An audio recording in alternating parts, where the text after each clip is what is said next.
Why do we start doing set class in the first place? What does that capture for us?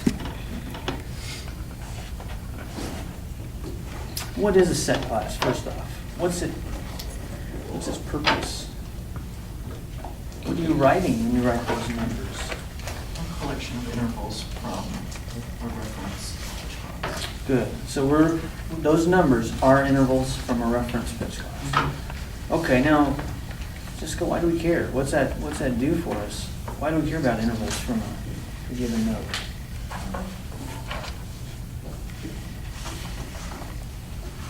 Why do you say C major and think that matters? I guess it just helps us understand the music better. Okay, what about?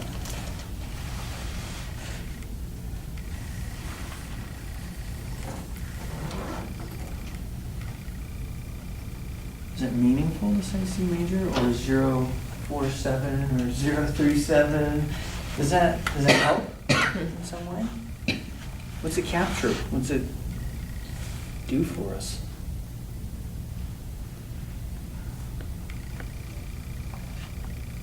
So wait a minute, you've been learning about all these major and minor triads all this time, and it's like, I don't know why we're doing that. You got to have some sense. Why do you do that? Why do you care? In your training class, do you care?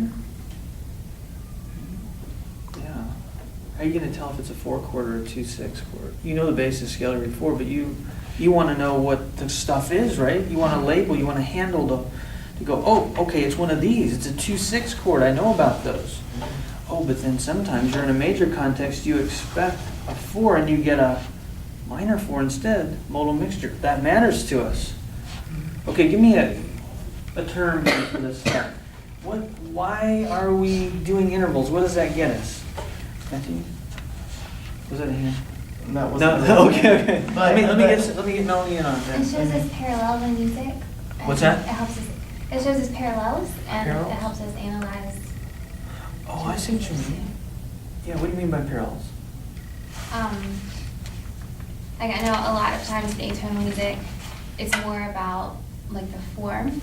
Well, it's obviously still about the music, but I mean the way I have to listen to atonal music just to be able to get through it is to realize the similarities and like Matthew talked about palindromes and stuff like that. But like in here, for the Schoenberg Opus 11 that we just did, there are 3 chords that have 0, 1, 4 as the pitch class.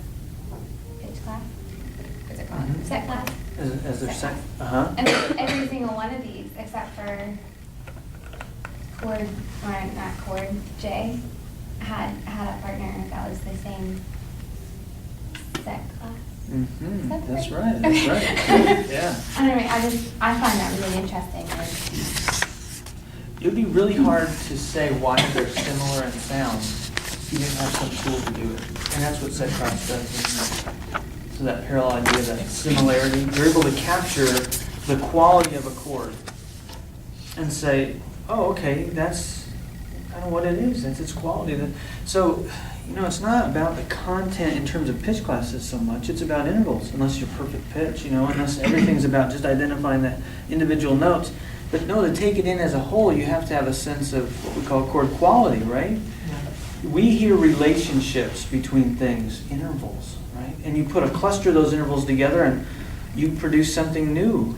Yeah, there are lots of chords with 4 notes, and we're used to calling them 7th chords. But there's a big difference between a dominant 7th and a half diminished 7th chord.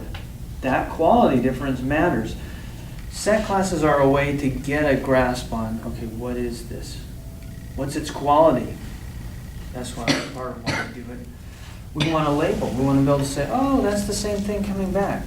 But there are other things we might want to do as well. Instead of just putting labels on it, we might want to be concerned about how you get from point A to point B. So not just, okay, that's this, that's that. Oh, that's the same thing. And yes, we can then use that also for form. That's important too. So it's not just about labeling, but we can say, oh my word, this stuff comes back over here, and there's a sense of return when we do that because we got away from it over here. So we can build from that quality and say, oh, he's constructing this music, she's constructing this music in a particular way. See how it's built up from these materials? So we can build off that too, and we can go toward form. But we can also change the whole nature of our question and say, okay, if this is 0 and 4 and this is 0 and 4, same set class but different sets, how did you get from here to here? And think about it in terms of progression. So, just like in tonal music, you can talk about what the chord is and give it a label. Maybe it was a Roman numeral and a figure, say. But then you're also interested in, well, what goes to what? And we're used to saying, well, predominance go to dominance, and dominance resolve to tonics. We're also interested in what goes where, because music is about time. And so kind of the canvas of music is time, and we're concerned then with what happens in time, not just with little isolated bits, In isolation, okay, it's good to know what its quality is. But that half diminished seventh chord is probably going to pull you here. That's important, right? Where this dominant seventh chord is going to go there, it's about what it then does to resolve as well. Now, we're not going to have that same sense of resolution if we're dealing with an atonal context like in Schoenberg Opus 11. But still, we can definitely address this issue of getting from point A to point B in music. And so that's what we're going to talk about today. We're going to talk a bit about transformations, but we're going to go right into transformational graphs, which basically say, okay, here's point A, here's point B. How do you get there? How do you get from chord to chord? From motive to motive? And remember, sets, pitch class sets are pretty generic. If you just say that's a bunch of notes that all belong together, well, it could form a chord. That's one way that they belong to one another. And another way is if it's a motive, so there's a melodic connection, and those notes are a chunk, or a theme set. Those notes, one leads to the next, it's a whole, and we say, okay, those belong together. For that reason, I'm going to call it a set of pitch classes. All those component notes in a theme, in a motive, they coalesce and form this set. So there's got to be some reason that you put the notes together. They happen together and they sound like the chord, or they form a motive, a melodic pattern, and those notes then cohere in some way. So, okay, so we've got two sets, motive, chord, whatever, and we want to go between them and say how we get there. Now, if two sets are in the same set class, they are always related to one another in very special ways. If I take a set and I transpose it, what am I doing? If it's da da da da da da. Now, I want to transpose that. What do I do with it? I move it. You move it. Yeah. Give it a new reference. If I invert it, what do I do? Flip it over. Think clock face. If I transpose this pattern, what will I do with it? Move it up to somewhere. And I'll just slide it around. I'll move it to a new place, right? So pivoting or spinning around the clock face, that's transposition. What's inversion going to do now? If I flip it, see what it's going to do? So inversion is mirror symmetry. Creates mirror symmetry. I'm going to flip across an axis. So here's an axis, and let me get a little bit more, a few more tick marks on my clock. If I've got this, and I invert it, and that's my axis for, maybe I should put it like this, it would be like the horizon, because we're all used to flipping things on the horizon when there's water there, right? Mirror image that you see in the lake. There's the sunset, beautiful. There's this, there's the sun up there. And there's this bank of clouds up above, and it's beautiful. And maybe there's some trees over here, But if this is water here, then we're going to get a reflection of that sun, and we're going to get the tree reflected too. It's all flipped. So let me just switch this. Okay, flip it all. This, where's its mirror image? 2 o'clock becomes, yeah, whatever distance it is above, it's going to be flipped down here. So it's one semitone above. When it gets flipped, it'll be one below this axis. Okay, so this is inversion. We're doing inversion. The result is that. What happens to this guy? 3 o'clock becomes 3. It goes nowhere because it's right on that axis. How about this over here, the 5 o'clock spot? So one. Yes, very good. Okay, so right now it's this far below. 1, 2 ticks. So we need to go 2 ticks above, and it gets reflected up there. So I'm going to put a circle there. So that's inversion. We're going to talk a lot more about that. But right now, I'd like you to first take a look at Bartok Bulgarian rhythm. Let's listen to it first, and then we're going to take a look at some motives. So we're going to plug motives into these nodes here, these little spots. And we're going to say, okay, if we've got this, how do we get to point B? Do we have to invert? Can we transpose? What are we going to do with the content of that opening motive? Take a listen first.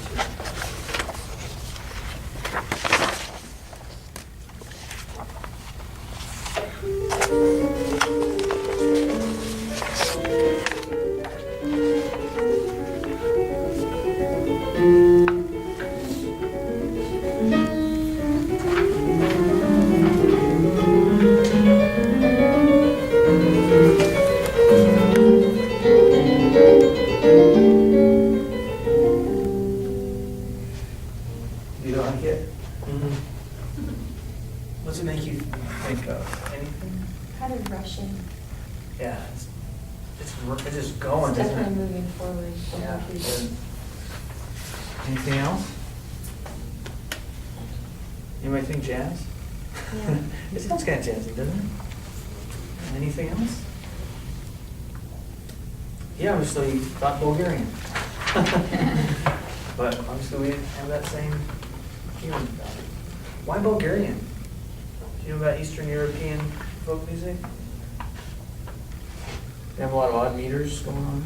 There's one of them. So he's taking this idea, the 5/8 meter, the irregular. Not all beats are the same length in this. So you can hear it as da da da da da da da da da da da da da da, and that's not real normal in Western tradition. But Eastern European music is quite free in that way. Okay, listen to the opening one more time.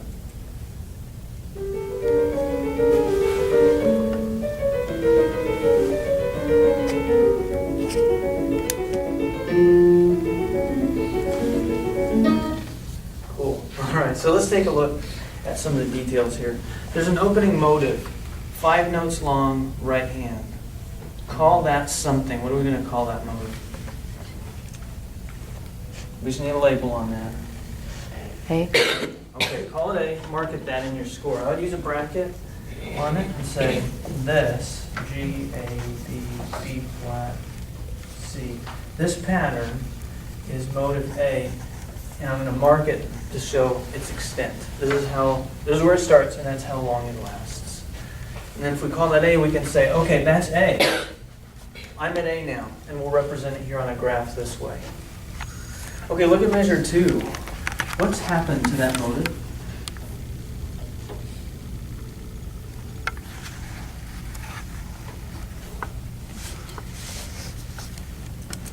Isn't it reversed? It's flipped. Like it starts at the highest note and goes down. Okay, it's Down. almost that. Retrograde But not means quite to yet. reverse its order and run it backwards. But do you see why that doesn't quite work so well? Because it's flipped. The problem you'll run into is that it goes up 3, and then the last 2 notes have another ascending interval. So it does this: up, up, down, up, in the original. Now, if you were to go backwards with that, you should go down 1, up. You see what the pattern does now in measure 2? It doesn't just go down 1, it goes down twice. So to get 3 downward motions in a row, you're going to have to flip the original. Does that make sense, Rachel? Yeah. Okay. So not retrograde, but inversion. Not backwards, but upside down. So sing it with me.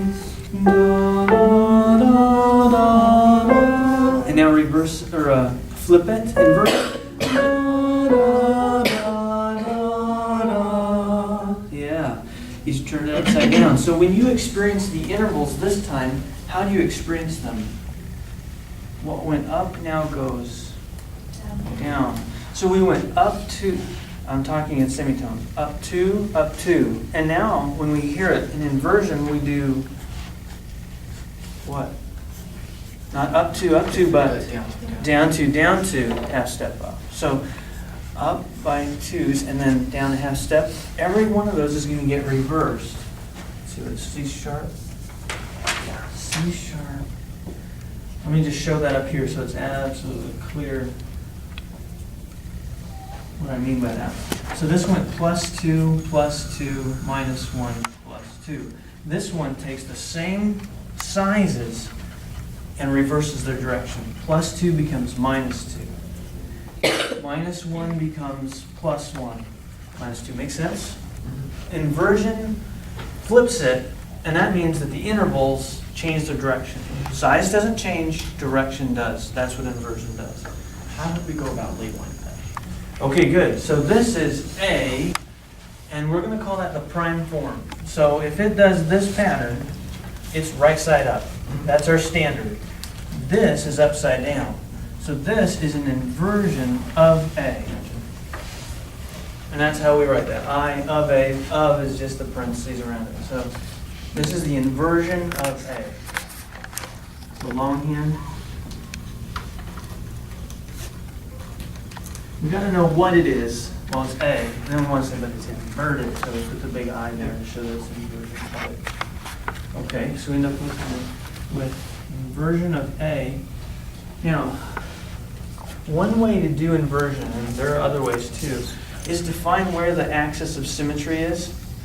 Now, this is going to be a little tricky here to see exactly where that is, but I think we could do it.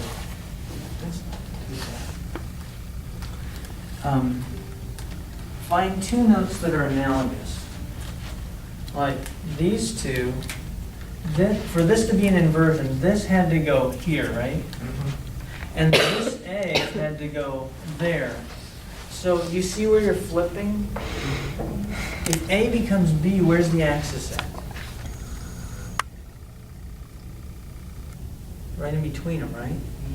Right? It's not A, it's not B, it's right in between there.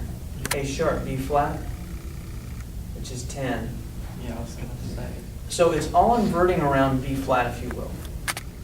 Does that work for this too? Well, G, okay, here's your G and here's your C sharp. Let me put them over here. G and C sharp. You got to find what's right in between the two of them. Is B flat truly in between the two of them? Yes. Yeah, okay, let's look at intervals. What's this? 3 semitones. What's this? Which is 3 semitones. So, that is the middle. That's the place where you're flipping everything. I'm not going to spend a lot of time explaining this, but the way you do this is there's a consistent sum between all these notes that are inversely related. And so we use that as a subscript right here to say what's going on. So, you can take 1, pitch class 1, and what's this? Pitch class, you see it on the clock face? 7, and you sum them and get 8. You put the sum right there. There's a consistent sum. Try it here. This is 9, and its inversionally related note is this guy over here, which is 11. Okay, 11 plus 9, 20. But wait a minute, we want clock face numbers. So 20 o'clock, are you good with military time? It's just 10 That's 8. or 8. Now, if you're not good with military time, just take 12 away.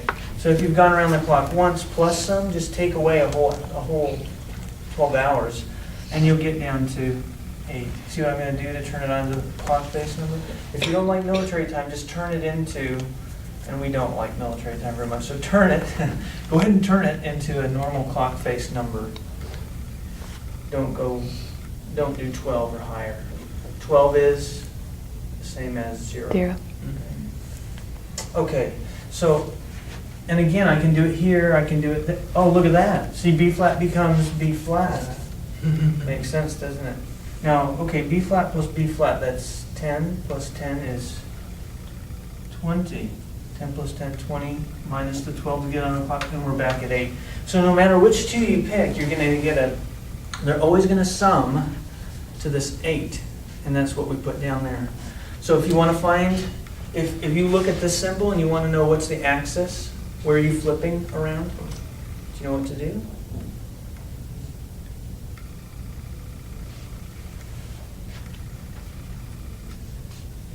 That's always the sum, right?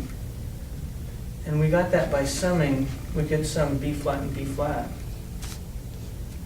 2 times that axis will give you this note. So we should divide to get the axis. You don't have to know that, but you're good with math and that makes sense to you. Great. But all I want you to know is that if you take any 2 notes that are inversionally related and you sum them together, you'll get this little label right here, and that'll tell us which inversion we're dealing with.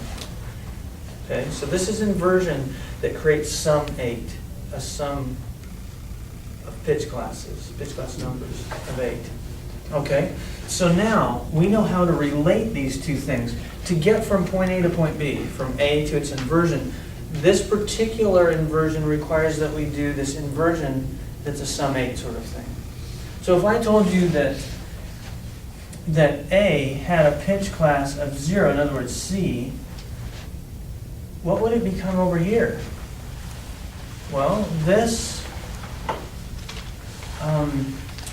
note and its result over here, whatever that's going to be, have to sum to 8.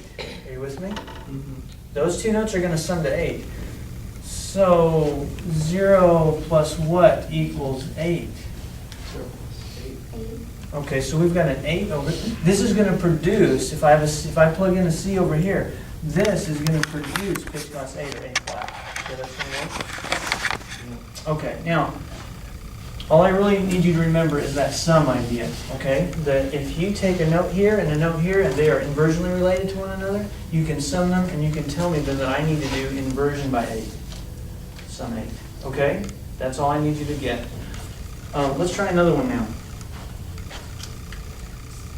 Measure 3, what's going on here?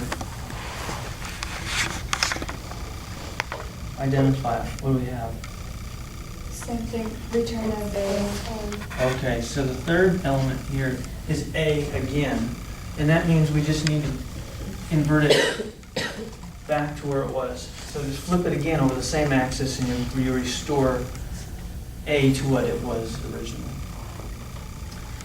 All right, now take a look in measure 5. There's kind of a pause in measure 4 as he holds out the C sharp and the A, major third.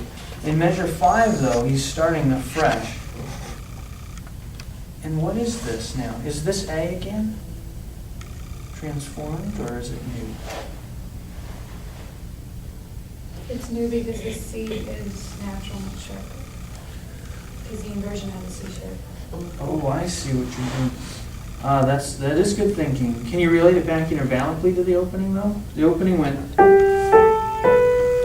whole steps up. This one goes. Do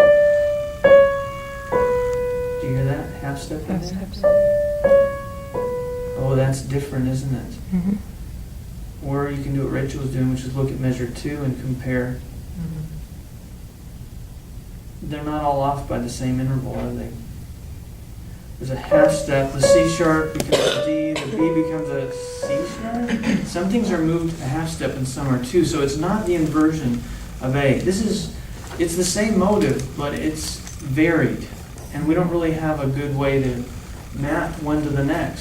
That's a limitation, isn't it? Because we can't just say, oh, that went to that by some nifty little thing. We're going to have to say, well, this went to something new. Yes, it's motive A, but we're going to have to say it's changed. And we can say how it's changed. But we can't put just one little symbol there to get from point A to point B. We can't get from here to here by transposition, because transposition will take that same interval pattern and just move it around. Inversion will take that interval pattern and flip it around some axis, but you can't flip the one into the other. You just have to say, I'm going to change an interval. The first interval now is a half step instead of a whole step. See what's going on? So you can say that, but you can't use some nifty little symbol to capture it. Okay, now let's start here. So if we've got A prime, so a motive that's varied now, a variation on A, work with me in the next measure and say what's happened there. Measure 6. You said A prime was measure 5? Yeah, just the top part, Dawn. That melon. So now we got a variation here. What happens in measure 6? We definitely have something different because we've got the minor third at the end.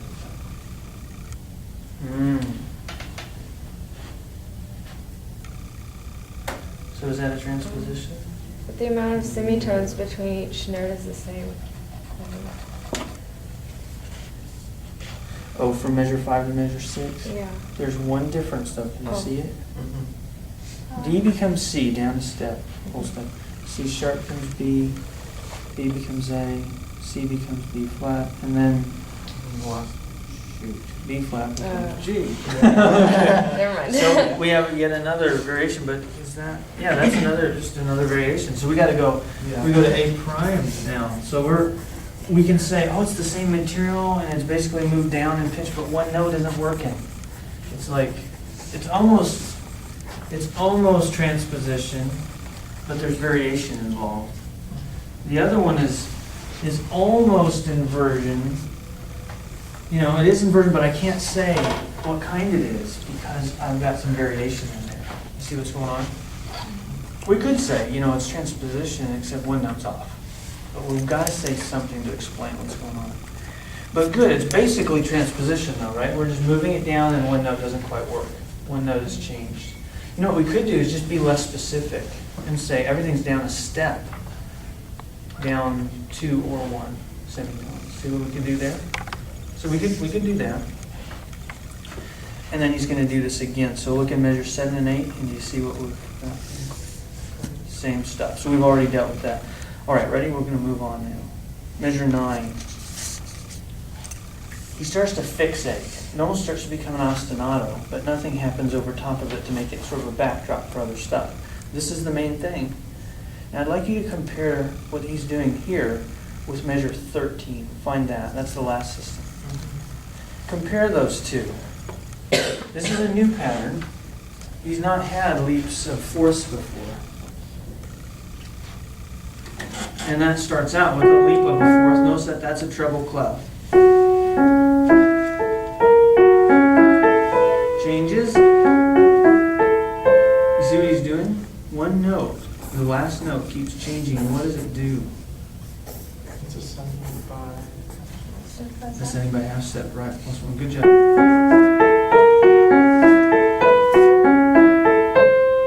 Higher and higher till he reaches what down there. Okay, and then 13.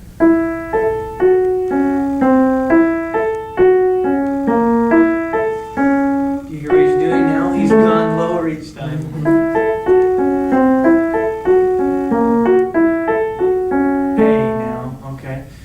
So the last note again is moving. All right, so compare measure 9 and measure 13.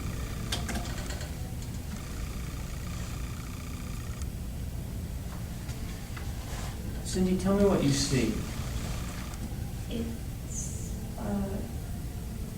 F sharp going down and E is going up. But it's a semi-interval. But it's a what? It's a semi-interval. Good. Moving by the same interval, opposite direction. So what is that called?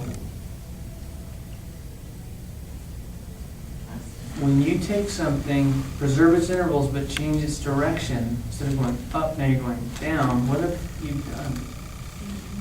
You've inverted it. So this is the inversion. Now let's see, do we have to do inversion without any specific number? Because, you know, there's some interval that's changed? Or can we be really specific and say, It's this particular inversion that makes this other set happen. We transform this with this particular inversion and all the notes work out. Well, let's look at the intervals. Perfect fourth is what? How many semitones? 5. Down 5. Up a minor third, which is? In semitones? 3. Plus 3. Okay, and then we go from E up to A, which is? 4. 5.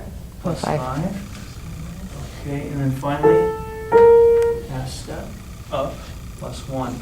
Okay, now compare 13, and what do you get? Good. Good.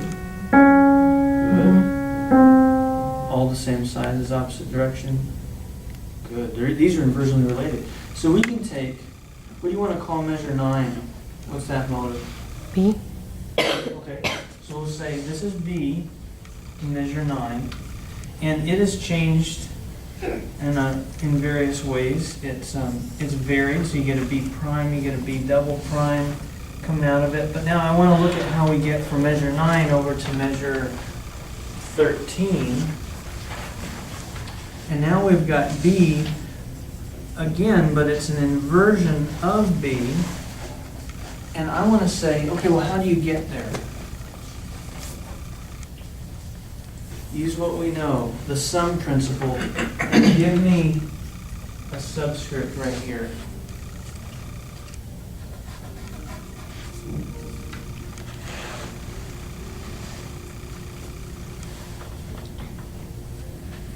Find two notes, one that flips into the other, sum the two, and put that number right there as a subscript.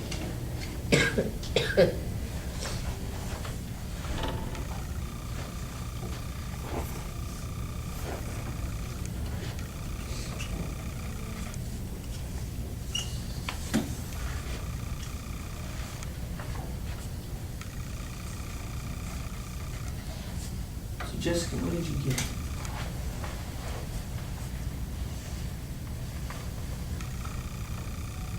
Let me help you. What flips into what? That first note, that F sharp, what does it become in the new version of motive B?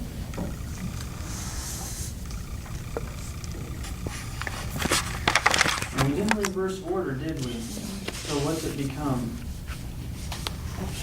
F sharp becomes what? In measure 13. Natural. Okay, give me the pitch class numbers for those two. F sharp is 6. And that becomes what? E is 4. So you sum them and get 10. 6 plus 4 is 10. 10. So you put a T there to say 10. Don't do 1, 0 because that's confusing. That looks like inversion by 1. And then there's a 0 there for some reason. No, so that's not inversion of 0. We need that T to keep ourselves from getting confused. Okay, does that make sense what we just did there?